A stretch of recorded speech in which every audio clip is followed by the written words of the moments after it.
guys, I'm Laura Vitale, and in this episode of Laura in the Kitchen, I want to share with you my take on what I call my loaded taquitos. Please know this is not an authentic recipe, but they are delicious and we love them, and I want to share with you because they're very easy and very versatile. I'm using ground chicken today, but I've done this with ground beef, I've done this with turkey, and they're all really delicious. So let's get started. I've got about a medium-sized skillet here with a little bit of olive oil. I'm trying to get this nice and hot. I've got some ground chicken here. I've got some chopped up onions and garlic. I got a couple of Roma tomatoes. I have a little bit of tomato puree. Truth be told, I've done this using leftover salsa and it was delicious. And if you have that, you don't have to even chop the tomatoes and all that because it's already got it all in there. And then I've got some ground cumin, Mexican oregano. I've got a little bit of chicken bouillon powder. I have this is the chipotle peppers and adobo. I'm just going to use one, and then I'm going to take it out once the sauce is done and it's infused with everything. That's what you need for the basic filling, and a little bit of water. Get that in there. Yes, nice and hot. And it is delicious, absolutely delicious. You will need some additional ingredients, of course, but this is so good. So I'm adding the chicken. I want the chicken to cook and develop some color, but I'm actually going to go ahead and add my onion now because the onion is just sort of going to infuse through the flavor a little bit better and also helps keep the chicken a little bit moist because chicken can tend to dry out really fast and we don't want that. So I'm just going to give this a little season with some salt. I'm just going to cook those until they develop some color, and in the meantime all I'm going to do is dice up a couple of tomatoes. That looks good enough. Little color, cooked down. I'm gonna add the onions and garlic. The garlic and tomatoes. Add those all at once. Just give them a stir in there. Like I said, if you have any salsa on hand, you can just add in, half a jar. If you make homemade salsa, like a cup maybe, something like that, spot on. Trust me, I make my restaurant style salsa often because I use those canned tomatoes. And so I tend to have some on hand, and I add that stuff to pretty much anything that I want like a little bit of a Tex-Mex flair to, and it never disappoints. This is just gonna go for like 30 seconds. I want the garlic to really become fragrant. Adding some sauce, adding a little bit of water to thin it out.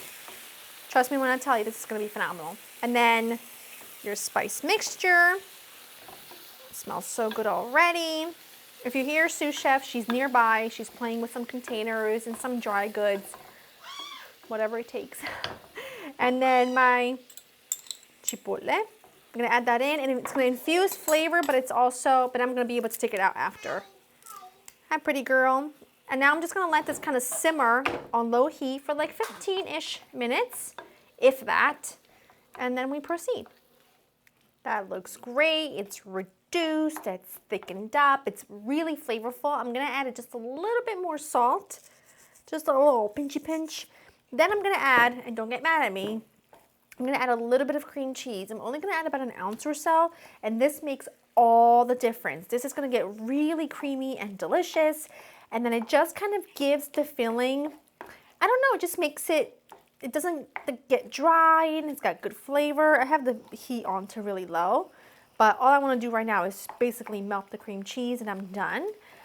Now traditionally, these are fried, whether deep fried or shallow fried. And I have shallow fried them and it's great, but I hate cleaning whenever I shallow fry or anything because the oil just seems to go everywhere. So what I do is I just cook them in a really hot oven at 425 for about 20 minutes and they come out golden and crispy and delicious. So the oven's preheated. The cream cheese is just about melted now. I also have some pepper jack cheese that I shredded. You can really use any cheese that you like. I'm gonna turn it off now. And I've got some corn tortillas that I just warmed up in the microwave with a dampened paper towel. And you wanna do that just so that you can make sure that they don't crack when you roll them. So this is what it looks like. This is all that I do. I take my cheese, add it in. I always like to shred my own cheese because it makes a world of a difference. Now, I most likely have way more filling than I'm gonna need because I don't plan on making a ton of them. There's only 2 of us for dinner and I will eat them all. So I just take a little bit of oil. You can use any oil you want. I'm just using regular olive oil. I just sort of place it on one side of the tortilla, the side that's going to go on the outside. Flip it over. I don't have a spoon near me, but that's okay. I have a wooden spoon. Put a little bit of your filling. Don't overfill, but don't underfill either. Otherwise, they'll kind of feel empty when you bite into them. And then you roll them, and the oil part is on the outside. And you put them seam side down on a baking sheet. And I'm just going to continue to do this. I'm just going to oil the bottom of the baking sheet a little bit too. I'm going to continue to do these until they're done, and then we bake them. Last one. I'm doing 9, but this is really good enough for about, I'd say 20. And now this is just going to go into the oven. You can see that I put them really close together, seam side down, and that kind of just helps them hold their shapes. So I just like to take a tiny bit more oil just on the top like that. And then I'm just going to throw these into the oven at 425. I'm going to do about 8 minutes or so, and then I'm going to flip them. And then they'll be done. It'll probably take closer to 20 minutes total, but they will be so worth it. And in the meantime, I'll get my toppings ready. These look beautiful. They were in the oven 20 minutes exactly. Remember, I cooked them seam side down for 10 minutes, and then I flipped them and cooked them for an additional 10 minutes, and now I just flipped them all over, and they're pretty perfect. You want to let them cool slightly, because when you take them out, they are hot. I'm talking like, I mean, they're still very hot, but you know, we're talking lava hot, okay? Can I get one more on there? Sure, should have gotten an oval plate, but you know what, it's fine. I also just like to stagger them just a little bit.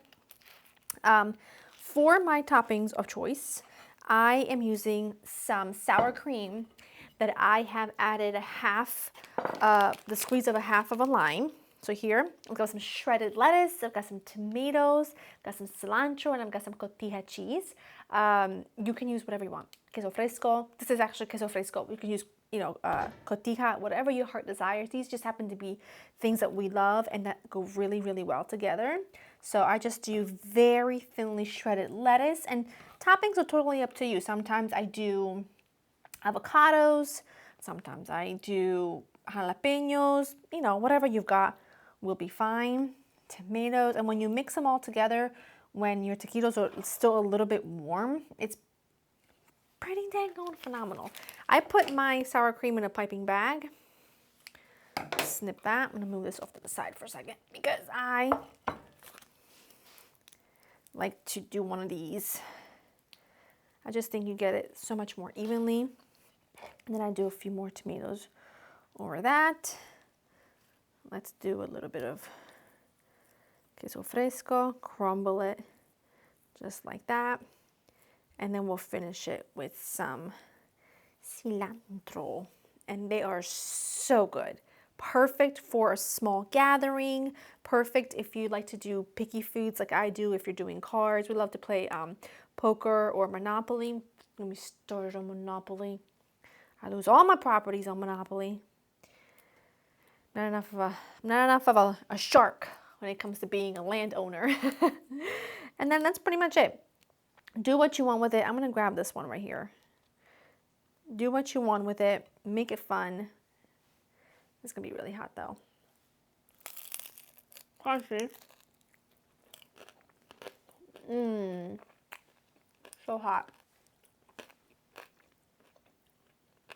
The filling is so good. The tortilla is really crunchy. Oh, I didn't really get many good toppings on this one though, but it's okay. You get the drift. It's delicious. You're gonna want to make them. They're very versatile, so just take this as an idea. Go to LauraInTheKitchen.com for the written recipe. Hope you enjoyed spending time with me, and I will see you in the next one. Bye-bye.